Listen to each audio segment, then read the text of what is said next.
여러분 안녕하세요. 다른 눈으로 세상 보기 시간입니다. 이 시간은 사람들의 막연한 믿음을 검증해 보는 시간입니다. 지난 시간에는 인간은 신념에 따라서 보이는 것이 다르고 보이는 것이 다르면 사실 자체가 달라지기 때문에 대화를 통한 이견 해소가 쉽지 않고 스스로 비극을 자초하게 된다는 얘기를 했습니다. 무언가를 확신한다는 것은 아주 위험한 것이고 지혜롭지 않은 것이기 때문에 늘 합리적인 의심을 가져야겠습니다. 오늘은 오래된 주제인 공산주의에 대해서 알아보겠습니다. 냉전의 초반부였던 1945년 직후에 공산주의는 여러 국가의 미래에서 중요한 대안으로 받아들여졌습니다. 당시에도 공산주의나 사회주의라는 개념은 각 지역마다 받아들여지는 뉘앙스에 적지 않은 차이점이 있었는데요. 그 차이점은 각국의 공산주의 체험의 역사나 이해의 차이에서 비롯된 것입니다. 그 공산주의에 대한 이해에 있어서 다른 나라의 사례를 알아보는 것은 우리 인식에 대한 객관성을 평가해 볼 수 있는 그런 의미가 됩니다. 유럽의 경우에 노르웨이, 핀란드, 벨기에, 이탈리아, 프랑스 이런 등지에서 공산당은 각국 의회에서 10에서 30% 정도의 의석을 점유하고 있었습니다. 이미 유럽 국가 체제 내에서 공산주의가 중요한 정치적인 대안으로 받아들여졌다는 뜻이겠죠. 그리고 공산 국가 소련은 2차 대전을 승리로 이끈 유럽의 해방자로서 여겨졌습니다. 사실 우리가 2차 대전하고 관련된 영화를 보면 대부분 미국이 독일군을 물리치는 것을 보지만 사실 2차 대전에서 독일과 가장 처절하게 교전한 나라는 소련이었습니다. 소련은 유럽에서 독일의 침략을 오롯이 막아내고 있었습니다. 그 연합국이었던 영국과 미국은 유럽의 북서부에서 제2전선을 만들어 달라는 소련의 요청을 1944년 6월까지 외면했습니다. 미국과 영국의 입장에서는 독일과 러시아가 소모전으로 공멸하기를 바랬고 기다렸던 거죠. 스탈린은 배신감에 치를 떨었습니다. 그러나 마침내 소련군은 2차 세계대전을 승리로 이끌었죠. 유럽의 해방자로서 그리고 산업화 국가로서의 소련 그리고 공산주의에 대한 인식은 동유럽에서보다는 서유럽에서 호감도가 더 높았다고 할 수 있습니다. 미국의 경우는요. 2차 세계대전 후에 미국에 대항할 패권 국가로서 소련을 지정을 하고 소련을 적대화하는 정책을 진행했습니다. 1947년 미국은 트루먼 독트린을 선언합니다. 미국의 외교 원칙이죠. 공산주의 확대를 저지하고 공산주의에 반대하는 국가에 대해서 지원을 강화하는 내용이었습니다.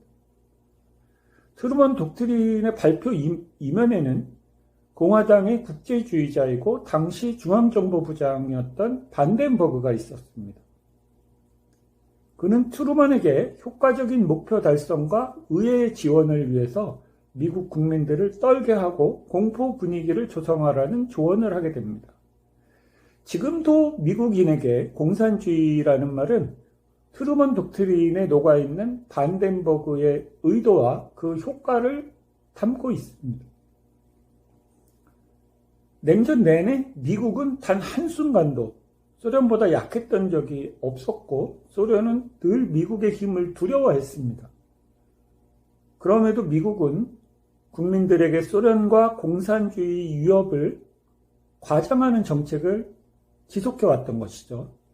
베트남에서의 공산주의는 민족주의와 연계가 되어 있었습니다. 베트남 공산당은 독립을 위해서 프랑스, 미국, 그리고 같은 공산주의 국가였던 중국과도 전쟁을 했습니다. 사실 공산주의를 지향하는 어떤 세력도 민족보다 이념을 우선시한 국가는 없었습니다. 모든 국가들 중에서 베트남 공산주의는 가장 성공적인 민족적, 애국적이라는 뉘앙스를 가지고 있습니다.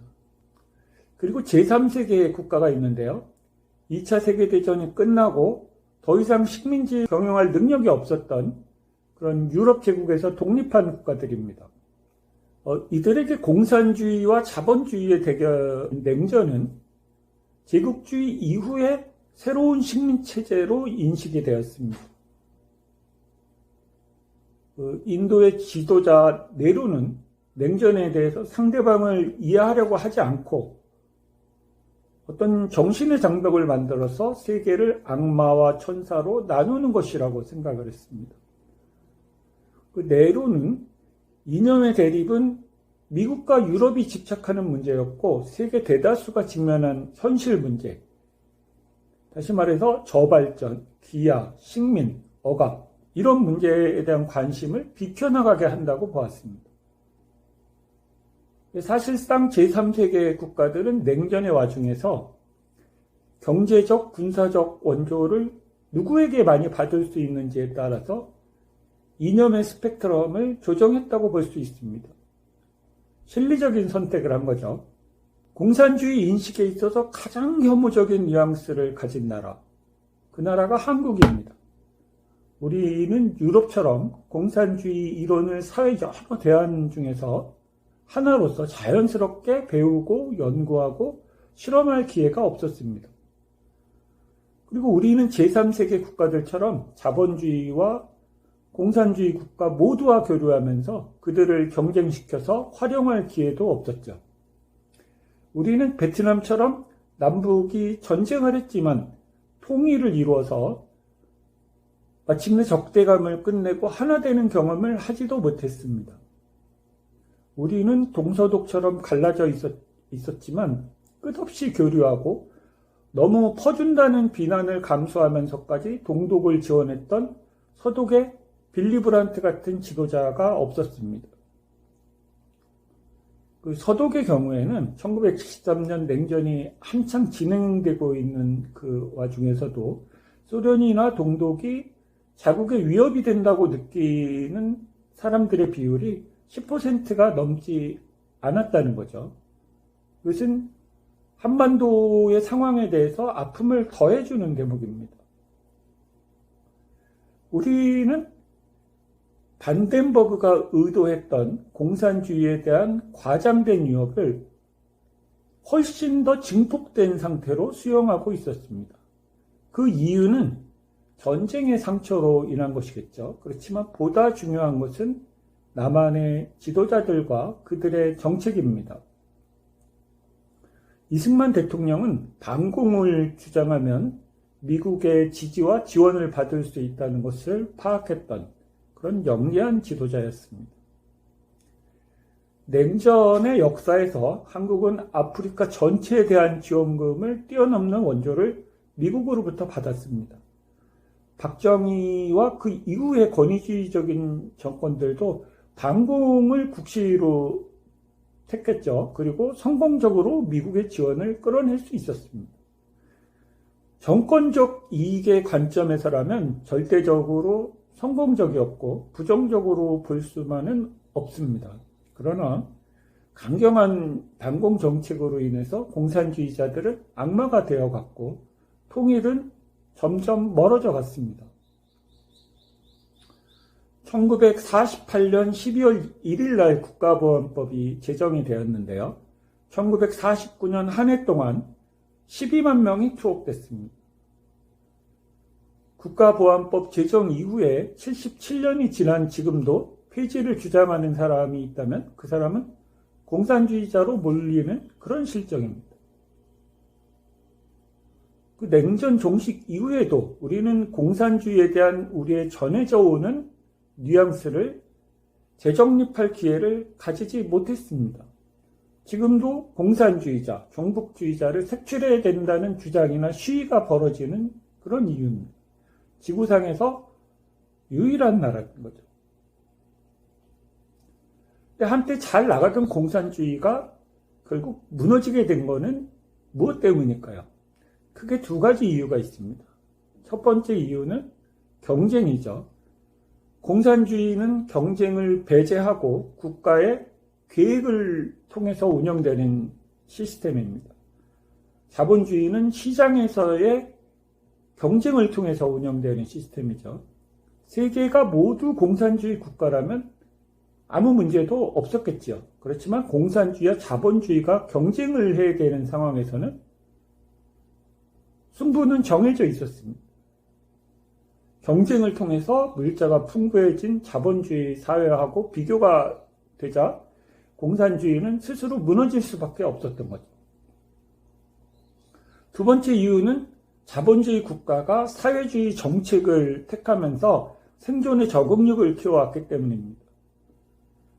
자본주의는 시장의 실패를 인정하고 경제에 있어서 국가의 개입을 늘려왔고 복지를 증진하면서 내부에서 끊임없이 생기는 모순을 메워갔습니다.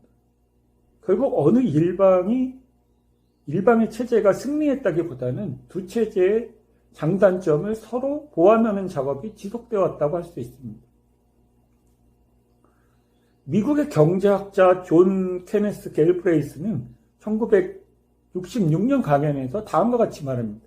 이 전혀 달라 보이는 두 산업 체계, 즉 공산주의와 자본주의는 하나의 체계로 수렴되고 있고 이것은 좋은 일이다. 때가 되면은 화해할 수 없는 차이에 기반을 둔 피할 수 없는 충돌이라는 그런 관념과 우려 자체가 사라지게 될 것이다. 약 60년 전에 그의 예언은 정확히 실현된 것 같습니다. 공산주의와 자본주의는 서로 수렴이 되어 왔습니다. 제가 가장 좋아하는 공산주의자가 있습니다. 약 2800년 전 그리스 스파르타의 정치인 리쿠르고스입니다. 인류 역사 초기의 사람이죠. 이분은 다양하고 대담한 상상을 하고 이를 실천에 옮긴 정치인입니다. 리쿠르고스는 의회제도를 만들고 귀족들이 독점하던 토지를 재분배했고 화폐제도를 개선해서 부의 집중을 억제했죠. 그리고 공동식당을 만들어서 누구나 식사를 할 수 있게 했습니다. 그리고 아이들의 육아를 부모가 아니라 사회 공동체가 책임지게 하고 죽은 사람의 시신을 도시 내에 안정하게 해서 삶과 죽음을 아우르는 그런 도시 공동체를 만들었습니다.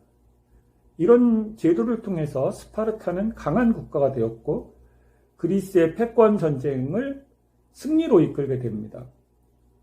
리쿠르고스의 사상은 오늘까지 전해져 오는 인류의 소중한 자산입니다.